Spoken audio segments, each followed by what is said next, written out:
Hello and welcome to the show. I'm at the top of Mount Chiliad for some more downhill chaos.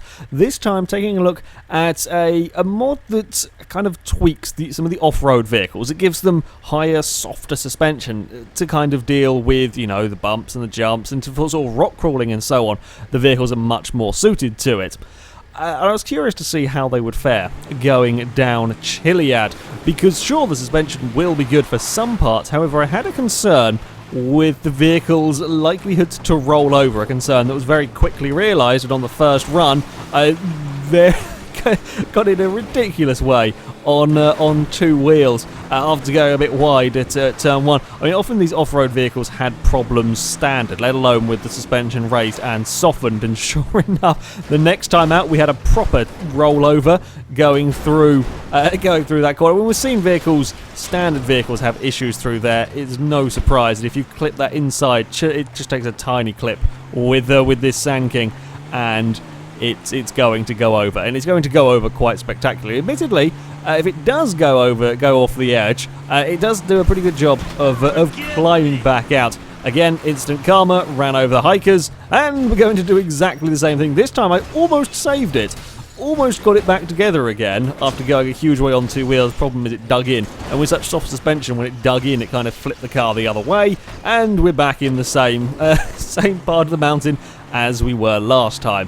Yeah, got to be a little bit more careful around that corner. I very quickly learnt. As you can see, it does deal with the landing of the jumps better, certainly.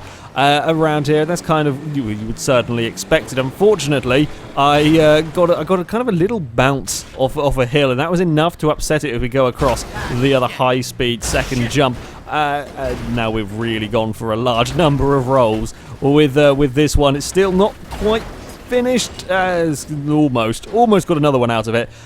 It only takes to be out of position a little bit down there at such high speeds, and especially with such a large vehicle as this one. The Sand King is a bloody ridiculous size. Yeah, it doesn't really take much to unsettle it on such a narrow course. Again, just kind of getting it a little bit wrong. That first turn, you can't really afford to mess up.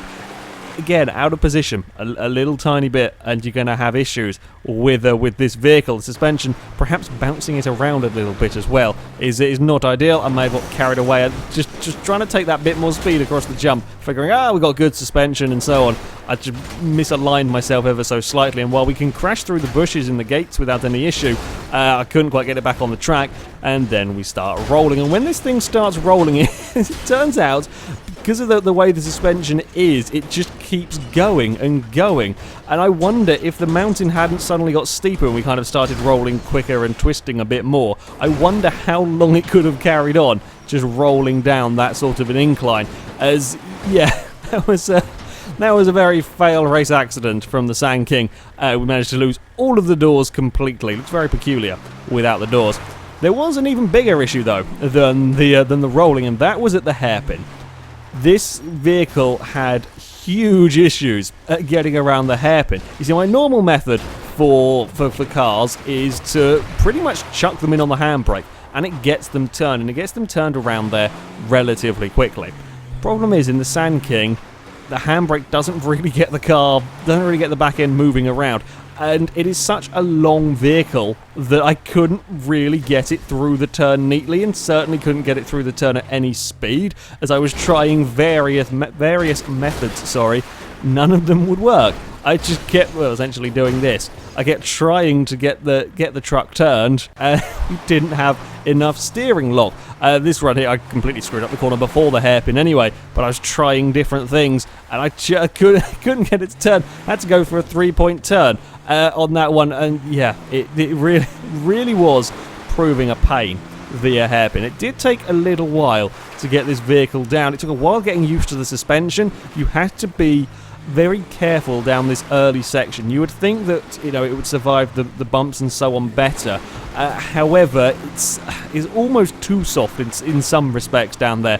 You've just got to be careful not getting bounced around and not getting carried away with the speed. Again, got to be careful pretty much everywhere with rolling the vehicle. Now, the way that I tackle the hairpin Little bit unorthodox, but I couldn't find a better way. I essentially had to bottom the truck out on the cliff, and then sort of as the arse of the truck was in the air, while the front wheels were on the ground lower down, I could turn it. That's the only way I could get it around there at any speed. It didn't involve a 3-point turn. It worked. It did the trick. Sand King is just a huge vehicle, this thing. Yeah, the hairpin was a little bit of a pain. Now the rest of the course, after you've got past the tricky, narrow first part of the course, the suspension sort of comes into its own, dealing with these big jumps, these big landings. You can get them a lot smoother than you can with a lot of vehicles. You still do have to have a dab on the brakes, but you can see how much nicer it is down there, and it's much better taking this little escape road. You can go over the bushes, doesn't affect the Sand King whatsoever, so you can plough down there without any fear. And again, this final corner, yeah, sure, it gets bounced a small bit, but all four wheels remain touching the ground. It's much easier, and around the final turn, it's flat out in the Sand King as it goes across the line, and we go for a roll, just for good measure, and we scare the crap out of a cyclist. We kind of come, yeah, barreling past him. The latter half of the course, certainly the Sand King is much nicer to drive down there and just to have a bit of fun. I decided to climb straight back up the other side, get a lot of airtime as well. Certainly for the latter half, when the course is a little bit wider, the Sand King is very, very good. But you do have to be careful. That opening section where it is so narrow, very easy to get in a little bit of trouble with the car. It certainly does make a profound difference. Up next, we've got the Rancher. Now, this is an interesting thing in that the steering lock is berserk. So the mod that I'm using for the first two cars is the same. It's kind of the drift mod that I use for the bus and so on. It has a whole host of different options for cars, and the Rancher, for whatever reason, has got absurd steering lock. That's like it's just quite ridiculous. But I thought it'd be interesting to give this one a go. My actual main concerns with this, that because of the steering lock, we were going to be so twitchy it would be undrivable. And it wasn't quite the case. It also has Lexus hover suspension, as you will quickly see. The Rancher perhaps not designed to have this sort of level of ground clearance and this softer suspension, so there's kind of no model bits for the actual sort of suspension workings. Like the Sand King is fine extending it, but here you just couldn't quite do it. So yeah, we have got a little bit hover suspension, but never mind about that. Things were going relatively well on the first run, although getting used to the steering lock was quite difficult, and the Rancher, I got an awkward bounce on the landing. You can see the hover suspension in action. Yeah, I got a little bounce, and it got turned around in the end. But certainly the steering lock is a bit peculiar, but it was easier to drive in many respects than the Sand King. The rolling over was still there. It was still present, as you would expect, with this kind of ride height and the speeds we might get. It was nowhere near as bad. The Rancher was much more manageable. I mean, we've seen, standard cars roll at that particular corner, so it's not perhaps surprising when you're really pushing it that I could get the Rancher to roll. Again, similar story at the hairpin in the sense that I couldn't chuck it in on the handbrake. That was the first time I tried to really chuck it in on the handbrake and get it turned, and it just wouldn't go round the corner in that manner. Now, we don't have the same problems as we did with the Sand King because of the absurd steering lock. I can get round the hairpin with relative ease. I was just trying to take more speed that time round, and it didn't work. But yeah, it really didn't take too long. The handling wasn't quite as twitchy as I feared. Yes, it did take a little bit of getting used to, but I could kind of manage it. You have to be quite delicate with this vehicle in many respects. We bounce around. I tripped up a hiker as we come flying down towards the next corner. I could be a lot more aggressive with this on that turn than I could. If I'd done that on the Sand King, I would have been on my roof. There's nothing I could have done about it. But in the Rancher, you could get away with it. With the steering lock, I carry fantastic speed through there. Again, I may have made a slight mistake. I carried too much speed, but you could get away with it by just slamming the steering to the side, and it would just about work. And again, I'm not having too many problems. I can be delicate enough on the fast bits to keep the car on the road without it getting all twitchy on me. And again, I get a wheel, I kind of get lifted up on a bump, but the steering lock is there to save me. This next corner, I do get it sort of sliding a little bit. Again, you can catch it though with the ridiculous steering, and I can carry some good speed. Again, correcting at rather high speeds there was a bit scary. We do get bounced up a bit on the landing, but amazingly I get away with it with the suspension. No fear of just flying down this little escape road, and it's up towards the bumpy final corner that really doesn't affect the Rancher whatsoever. And yeah, it is across the line in a surprisingly controlled manner. And then we see the just the ridiculous turning circle of this vehicle. Yeah, I was expecting this to be a lot more difficult. I was expecting it to be a lot more twitchy, a lot harder to drive. But in actual fact, it worked out pretty well. And there we go, full-on hover suspension it looks a little bit silly, but it's the only thing they could really do with the model. Yeah, it worked. I was really impressed with how well everything came together to work on the Rancher. Using a slightly different mod, but still very much along the same lines, to have a go with the Dubster 6x6. Again, raised a bit and softer suspension to see how this vehicle would do down the course. It is a very large vehicle, probably maybe not quite as long as the Sand King, but still sort of getting on for that. So there were certain fears about going around the hairpin with the Dubster. And this has perhaps not got quite. It's certainly not quite got the steering of the Rancher that confused me briefly on the first run. It's not quite as soft a suspension with this Dubster, but you can still see as we go around the corner that is on two wheels, and it's on two wheels. I'm not stopping it or turning it or doing much with it. And we go. This was a common place to have incidents with these sort of lifted off-road and softened off-road cars. It's such an easy place to roll a vehicle. Even when they're standard, we saw many cars fall off the road at that particular point. My big issue with the Dubster was actually getting it stopped for this particular section. This is actually quite a quick vehicle, certainly quicker than the other two, and I was just carrying too much speed and then getting myself in a little bit of trouble. This time with trying to get it slowed down as the car starts twisting. We do get it stopped, and of course, no doubt the Dubster could climb back up the hill. Clipping the wall can cause some issues. Again, down through the first section, I managed to bounce it from side to side to side, and then we're going to go round as I'm trying to stop it, and now we're going to start tumbling. Yeah, if you go a little bit wide in turn one and you kind of lift the back of the trucks up, or you just get it in a little bit of trouble through there, then you have absolutely had it. The hairpin was much easier with the Dubster. The handbrake was actually effective in this at getting it turned. I did get it a long way on two wheels, but I got it round it. That's where I was running wide, clipping the back of the truck.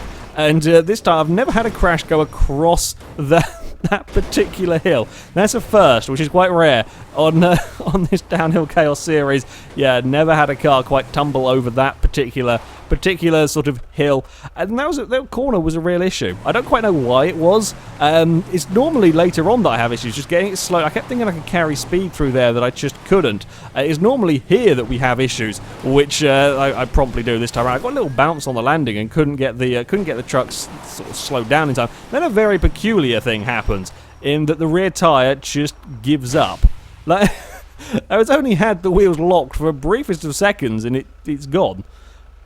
I'm not sure what caused it to suddenly go. I mean, I can understand if I'd sort of skidded the entire way down a mountain, maybe, but that one there just went. It's very curious. Never had that happen to me before. And again, we carry too much speed, bounce off the wall, just millimeters away from disaster. Get the Dubster stopped. Once I'd got the hang of actually not having an accident to that corner, it wasn't too bad taking this thing down. Yeah, it certainly doesn't quite have as soft a suspension, but you can see it's still very soft and still a bit lifted compared to the normal ones. Again, as carefully does it down this first section. It is very narrow, very easy to dip a wheel over the edge, or sort of hit a rock or hit a mound, and that can upset the vehicle. It's getting lifted up onto two wheels as we would expect to get around the next corner. It's sort of thinking about it. It's not quite as bad as the previous two. Down here is much easier to get it around the corners. You can chuck it in on the handbrake, boot it out the other side, and the Dubster is fine, which was really rather nice after that Sand King. This time I've managed to slow it down, and even with the suspension, you've really got to slow it down through this section, because sure, the suspension's much better at dealing with the bumps, but the car doesn't necessarily have any more grip or any better brakes, so you've got to make sure you can get it around the corner. Then in this final section, this is where the cars can really start to pick up speed. It's so much nicer on the landings through that section and up towards the high-speed jump. You do still need to have a little dab on the brakes to sort it out, but you can see, again, so much nicer on the landing. I do start getting it sliding a little bit. I'm even brave enough to take it flat, sort of aiming for this escape road. I can land that jump without causing an issue. The vehicle is good enough off-road. As I come around the final corner, I may have got it on two wheels and end up out really rather wide. It's an unconventional way across the line. Yeah, all the other vehicles have been flat out around there. This probably could, however, I kind of got it caught on the hill slightly. It was on two wheels, we ran out of turning, and I just kept booting it, and we got across the line. A little bit unconventionally, but yeah, we made it across the line. Dumpster was pretty good. Yeah, it was decent down here. I do like the 6x6, and certainly on the again, much like with the Rancher and the Sanking, the second half of that of the course, if you like, you can attack so much more with these vehicles. But yeah, all three made it down safely with only a few rolls between them. It was the Rancher that would go fastest and very impressive time, a 1:23.4. It's only a second off a Cheetah, and that was the Cheetah with the top speed mod installed. It's quicker than the standard Osiris. That's really good for an SUV. It's partly down to suspension for the final half of the course. Also, that steering rack saved it massively on a few corners. You can carry a lot of speed. The Dumpster's also not that bad at all. A 1:25.3 goes quicker than the Banshee that had the top speed mod, and it's only a second or so off the Kuruma. And considering, you know, there was a few issues with getting the Dumpster slowed down early on, and you have to be careful on that narrow part at the top. Again, another very, very quick time. The Sand King, well, the hairpin did kind of screw it over. In all honesty, it goes into a very, very crowded section of the table. It's equal. So that's the same time as the Mini. It's not bad considering the issues we have at the hairpin. 29.9 is not bad. I mean, it's quicker than the standard Virgo and the Sterling, and that's with it getting stuck at the hairpin. So, yeah, again, the suspension, they're interesting to drive, certainly, taking them through, all a bit different and all a slightly different challenge for getting them down this course. And of course, I'll put a link to the mods that I have used in the description so you can download them and try them yourself. But that is it from me. Thank you very much for watching, and until next time, goodbye.